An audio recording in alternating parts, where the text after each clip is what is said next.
Okay, let's continue with the Norman invasion. I mentioned that one effect of the Norman invasion was to change the form of English government, but the Norman invasion also changed English culture in important ways. Remember, William of Normandy, William the Conqueror, was French. I mean, he spoke what today we would consider to be French. He probably didn't speak a word of Anglo-Saxon, but the Anglo-Saxons had to learn French in order to communicate with him and his officials. One of the things you often see in fictionalized versions of this period in novels and movies like Ivanhoe or the Robin Hood stories, for instance, is that you've got a ruling class of aristocratic people who are French oriented.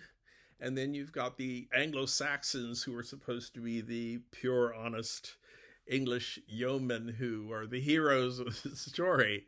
And yeah, it wasn't quite like that, but certainly the Normans had control over the situation, and the Anglo Saxons pretty much had to jump when they said so. Um, but one of the results is that English language, I mean, Anglo Saxon, which, as I say, had been what we today would call Old English, Anglo Saxon was considerably enriched by the addition of the French presence. One of the things that English professors used to say back in the old days is that, today we think of the animal as the sheep, and the dinner dish that you make out of a sheep's leg as mutton. And sheep is an Anglo-Saxon word. Mutton is a French word, mouton. That's the name for sheep. So in a way, the Normans brought the words to describe the civilized versions of things. That's putting it very broadly. Also, the Normans brought art of various sorts. One of the, or at least brought it into English culture. One of the famous, if I can get a close up of this, one of the famous works of art referring to this period is what is usually called the Bayeux tapestry, although your textbook finds that it's not really a tapestry, it's an embroidery. And the embroidery is a sort of narrative picture of the Norman conquest. It shows the knights coming in on their horses. We military historians find this very useful because it tells us a lot of stuff about the kind of armor and the kind of weapons that they used, which is not the kind of thing that people usually write down at the period in question. Norman architecture. Actually, before the Normans arrived, English people had been adopting the architecture of the continent, but once William the Conqueror arrived and had a lot of money to build things with, he and his followers were able to build big stone castles. We really don't have a whole lot of architecture before the Norman conquest because most of the buildings were made of wood, and wood decays and disintegrates. So if you are a historian of English architecture, you pretty much have to start with the Normans after the Norman conquest. But in a more general way, I think it's important to say that the Norman conquest connected English culture with continental culture. The Normans were going back and forth all the time, and England, which had been somewhat isolated from the rest of Europe by the English Channel, which doesn't look very big or important on the map, but it's a really tricky body of water to cross, and the English had pretty much stayed on their own northern side of it. With the William and the Normans going back and forth, they began to bring a more sophisticated, or at least a more many-sided culture to English life. So the people who lived at the time were probably very unhappy to have the Normans around. The Anglo-Saxons were very irritated. I mean, the ones that the Normans did not actually kill, and the Normans did kill a lot of Anglo-Saxons, but the ones who remained were probably very mad at the Normans. However, in the long run, it ended up being a good thing for English culture and English history. Now, let's move to a completely different thing. The Investiture Controversy. What is that? Sometimes historians give names to events or periods which seem purposely designed to frustrate you and make you wonder what it's all about. But I will explain everything. And then after you know, you can dazzle your friends by going to cocktail parties and talking about the Investiture Controversy, and everybody will say, oh, what an erudite man. Let's see if we can get him to leave the party. You may remember, back in 800 AD, or 800 CE, Charlemagne had been crowned by the Pope the emperor. It was the first emperor they had had in Western Europe since the fall of the Roman Empire. At the time, that didn't really stick. The people who followed Charlemagne did not identify themselves as Roman emperors. But later on, in the 900s, you have a group of rulers basically ruling the area that today we would think of as Germany. And the first of them was named Otto, the king of the Germans, but he referred to himself as the Holy Roman Emperor. This is a title that a lot of historians have trouble with. One of the things that my students often point out to me, having heard it from previous history professors, I think, is that the Holy Roman Emperor was neither Holy Roman nor an emperor. And it's true that for the Ottonians to use this title was more of a fancy way of trying to make themselves look important, because although they would have liked to control Rome, they didn't. And it was more, you might call it a declaration of intent. But the Ottonians were important.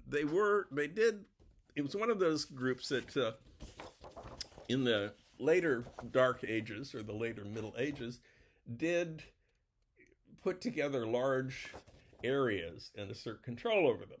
And the person who is most connected with the Investiture Controversy was the Ottonian Emperor Henry IV, who ruled, as you will see, from the middle of the 11th century to the beginning of the 12th. Now, what he did, and what actually previous generations, his ancestors before him had done, was something called lay investiture. And this had to do with making bishops. In other words, awarding a position of bishop or the office of bishop to a person. You would think that this would be done by the church all the time, because certainly the bishop is a church official. But back in Henry IV's day, it was really important for the emperors to be able to choose the bishops, because aside from being spiritual authorities, religious authorities, the bishops were very important in terms of the outside world. The bishops often owned a lot of property, and they had the reverence and obedience of the people. And if an emperor or king was smart, he would try to get the bishops on his side. And what Henry actually did was he would choose the bishops, and he would appoint the bishops. He didn't even consult with the Pope. He had this idea that you also see in St. Augustine, that kings are put on their thrones by God, and they're put on their thrones to keep everybody in line. And Henry IV, in fact, was responsible for removing many popes from the papal office and putting into place popes that he liked more. But there is, and this process of making bishops into bishops is called investiture. You are investing a bishop with the office of bishop. And in fact, you often see church officials wearing what are called vestments, which are religious robes that symbolize the office that they hold. In a sense, to invest somebody with the office of bishop is to put on all of the symbols, the sign and symbol that makes a bishop a bishop. Now, there were some religious figures in the 11th and 12th century who didn't think this was appropriate. They thought that the kings and emperors and people like that had gotten too much power over church officials. They thought, the Pope should be the one, or at least the Pope's bishops or the cardinals should be the ones who are selecting who will be a bishop and performing the ritual, the ceremony of making the bishop into a bishop. And you've got a particular pope, another Gregory. This is not the Gregory I was talking about before. This is Gregory the Seventh, who was pope towards the end of this period, this 11th century. And Gregory is a reformer. In fact, as you see at the top, the reform movement that he spearheaded was called Gregorian Reform, after him. And Gregory was saying, basically, priests and church officials are too much of the world. They can get involved in issues that have to do with the world, but they can't allow themselves to come under the power of emperors. They have to be able to declare their independence from governments. And one of the things he suggests is that priests should no longer get married, which is actually a topic of controversy right now. Gregory thought that priests should not get married because very often the bishops that Henry IV, for instance, appointed were people who were big landowning nobility. They weren't necessarily appointed by Henry IV because they were so holy.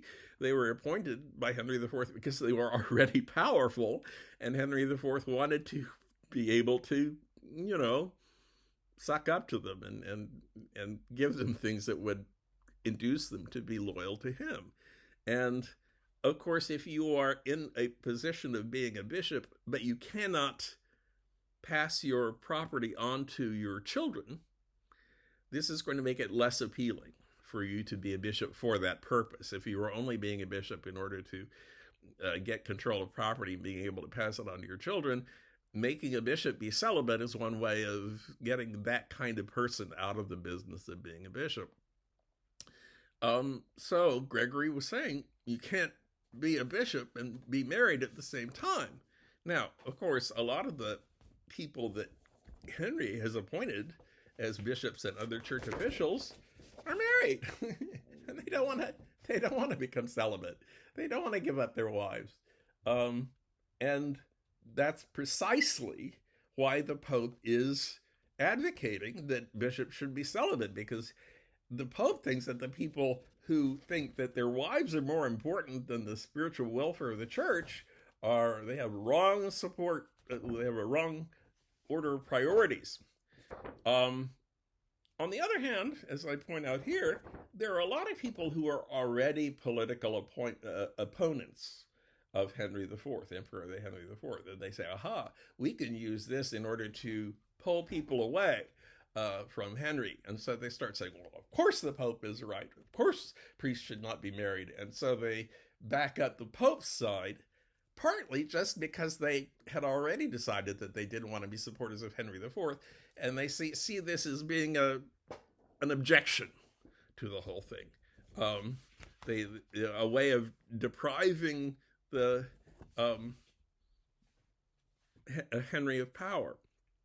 Now, Emperor Henry IV and Pope Gregory VII go at it. And one of the things that happens is in 1076, the Pope excommunicates Gregory VII, which means Gregory can no longer receive the sacraments. And this is just applying individually to him, but you can see that if you're an emperor, I don't know if any of you are emperors, probably not. If you are an emperor and you are declaring that God sent me down here in order to rule over you and tell you what to do and decide what's right and wrong, if you are not able to take the sacraments in a church, that makes the proposition of your being sent down by God kind of complicated. So Henry has to get unexcommunicated. He has to get back into the church. And at the beginning of 1077, he goes to a castle in northern Italy, in this town called Canossa, where the Pope is staying, doesn't live there, but he's actually staying there on his way to going to a meeting of church officials. It's snowing. Henry stands in front of the castle wearing only a wool shirt, presumably goes down to below his knees, and he begs the Pope to forgive him.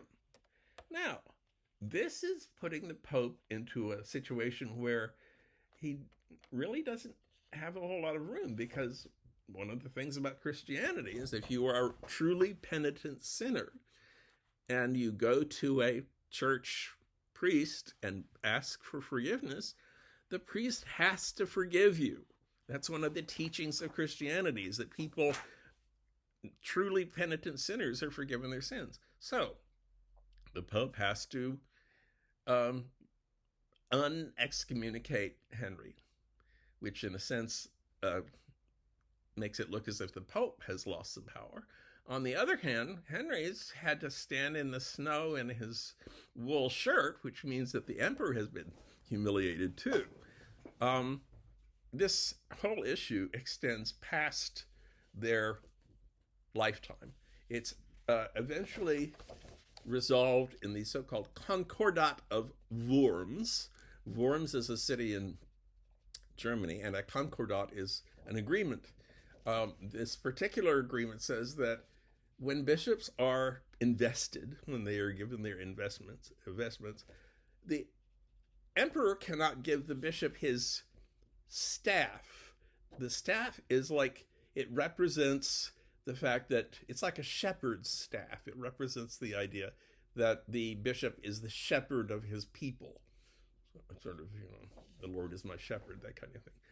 But the emperor can give the bishop his scepter, which stands for his authority in the world, his authority as owner of lands and things like that. And the emperor can refuse to give the bishop his scepter, which makes it awfully hard for him to be a bishop. And in fact, theoretically, he could just go on refusing bishops until he gets one that he wants. Now, who wins this? Is it the Pope or is it the emperor? In a way, neither of them do, because it being a compromise means that both people lose a little bit of power. And although it's a little hard to interpret the effect of this in the short term, in the long term, you can see this is the beginning of the idea of the separation of church and state, that the Pope has his own business and the king or emperor has his own business, and both of them have to stay out of each other's business. And today we take that for granted, but at the time, you remember, the popes were trying to become the successors to the Roman emperors, and the Ottonians called themselves the Holy Roman Emperors for precisely the same reason. So in the long run, this is beginning to move towards the modern relationship between church and state. Okay, I've run out of time, so I'll start